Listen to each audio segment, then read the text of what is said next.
But if you get in now, I'll go because my meeting is at 8, so it's okay. Let's finish it. Most exclusive. Hello. Thank you so much for your time, sir. You have just met Mr. President officially for the first time. Can we have an idea of the meeting? Well, thank you very much. You know, this is our administration. It's an APC administration. And Mr. President is our new president. And we have a lot of issues at the moment that we need to deal with. Firstly, I've briefed him on what we have been doing in the last few years, just for him to be abreast with the situation and what we can do in the next 1 week, because the 9th National Assembly, 9th Senate particularly, is going to have its tenure ended on the 11th of June. So it's to give him an update of what we have been able to achieve. And we have also emphasized the need to have a very stable, peaceful, and productive National Assembly, the 10th National Assembly. We believe that the need to have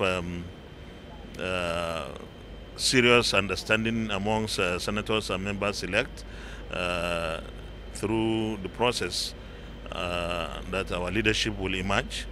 There's a need to carry everybody along, and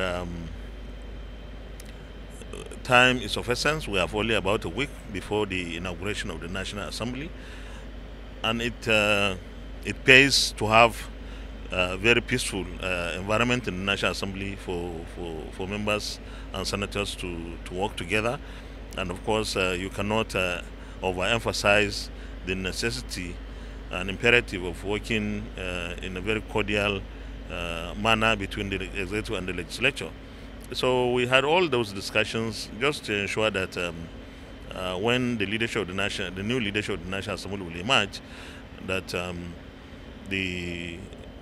what will inform the emergence will be the national interest, the interest of the National Assembly itself, the legislature, to be together, and therefore everybody matters in this process. We also believe that Mr. President, having been a senator himself and his vice president has also been a senator, this is something that they will always wish and pray for. And as an outgoing presiding officer of the National Assembly, actually as chairman of the National Assembly, the 9th National Assembly, I find it dutiful and necessary to work with all the major stakeholders, especially the leadership of our country, Mr. President particularly, to ensure that I give the necessary my necessary opinion and advice on how the new leadership of the National Assembly should emerge and what we need to do to ensure stability, to ensure productivity of the National Assembly, and to ensure peaceful atmosphere between the legislature and the executive arm of government. And we are getting somewhere. Our prayer is we're able to resolve all the outstanding issues by the grace of God. And Mr. President is positively disposed to ensuring that everything goes on smoothly. Right, thank you, most distinguished.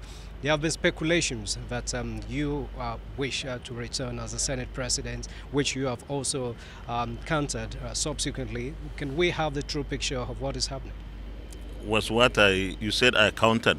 So wasn't that a true picture? Well, on a more serious note, I've never indicated interest to run for the office of the President of the Senate in the 10th National Assembly. We have worked together with distinguished senators of the 9th National Assembly and members of the House of Representatives to create a very clement environment for us to work. We have been productive, much more productive than any previous National Assembly. We have worked very closely with the former administration, the administration of President Muhammadu Buhari, and of course that helped the administration also. And my prayer and wish and hope is that we were able to have a very peaceful transition from us who are outgoing as leaders of the National Assembly to a new set of leaders of the National Assembly who will continue to unite everybody in the National Assembly. In the Senate, we want to have a leadership in the Senate that will unite senators to work so well, regardless of their political parties. The same thing in the House of Representatives. But the truth is, I've never indicated any interest to run. But I have a responsibility to the Senate, to the National Assembly, having been in the National Assembly for almost 24 years now.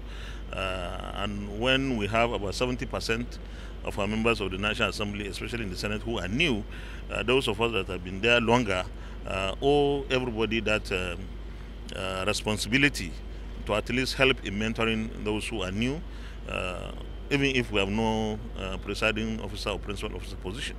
And I don't really wish to be one.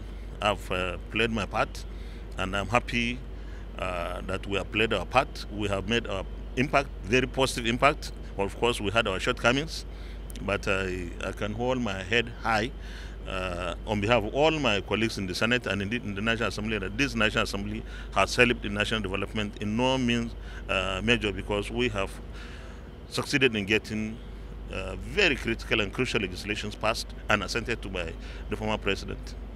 I understand your colleague is going to be made Chief of Staff. Did you hear that? I'm waiting for the announcement. You are speculating, and you know you are in the media. I'm not. I don't want to speculate. So you never heard anything like that? No, I've heard from you. It can't be from me. Oh, how do you know that I heard somewhere else? Huh? Gloria? So what did you hear? Just what you have said. You've heard? Yeah, from you. Well, let me say this. Let me say this.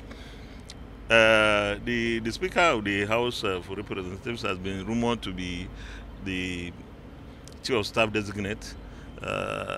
First of all, I pray that that comes to pass, and if that happens, Mr. President would have made a very wise choice, wise decision.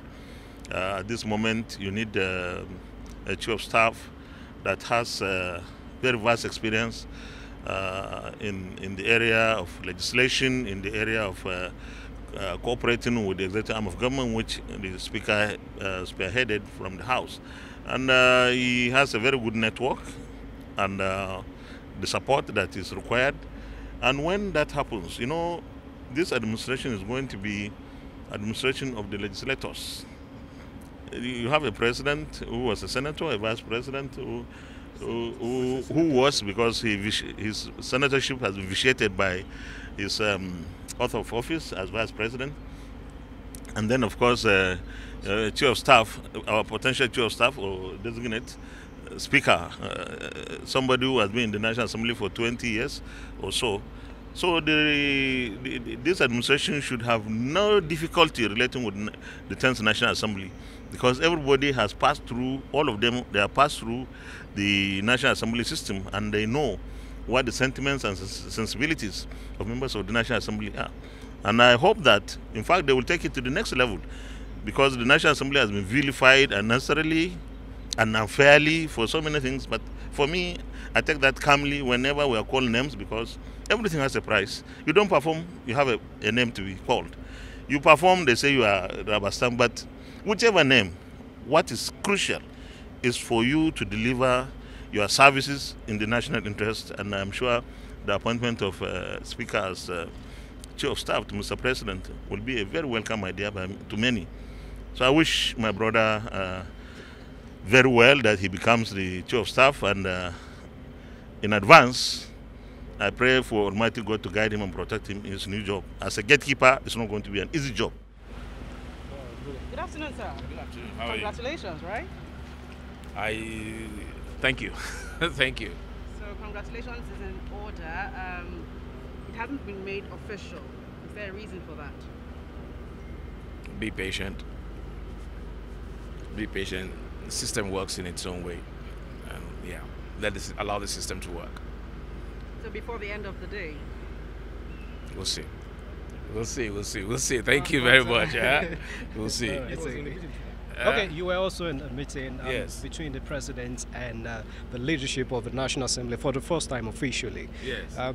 Can you give us an idea of that? What happened at the I meeting? think the Senate President, you just finished talking to him. All right. Everything he said, I adopt. Okay. That's exactly what happened in the meeting. So how are you preparing the 10th National Assembly to have a cordial relationship with the new president? Well, I think we've all seen the benefits of a cordial relationship.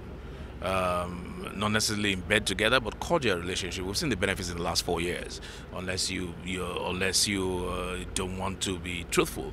And we've seen the other side, where you don't have a cordial relationship, and which one inures for the betterment of Nigeria. I think the 10th Assembly, for the sake of Nigeria and for the sake of constituents, and having seen what happened in the last 4 years and what happened in the last 8 years, will toe that same line. And that does not mean, and it's very important to make that position very clear, a cordial relationship anywhere in the world between the legislature and the executive is supposed to be a symbiotic relationship. You don't have to be in gloves and boxing each other. No, that's not that. There's a saying that when two elephants fight, it's the grass that suffers, and we don't want that for the Nigerian people. We've gone way beyond that. It's all about checks and balances. The legislator will check the executive will check the legislature will check the judiciary. That's the democracy we run, and that's what it's all about. Thank you, right? Yeah. Yes, sir. Thank you very much.